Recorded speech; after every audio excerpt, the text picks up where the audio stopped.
Carefully unpack all the components of the dust collector. Our kit includes dust collector with 3 parts of arm stand, 1 filter, case and cleaning brush. Start by assembling the base, take part 1 and attach it to the table, screwing it tightly to it. Take part 2 and securely attach to part 1, ensuring that the power cord slot is oriented toward the table. Then carefully attach part 3 to the construction.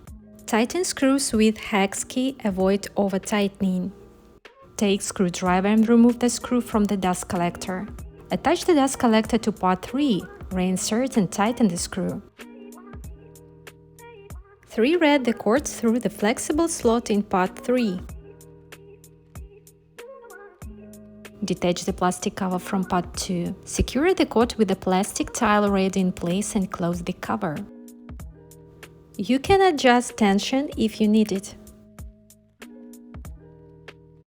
Once you've assembled all the components, check to ensure everything is tightened securely and aligned properly. Dust collector is ready to use. Enjoy it!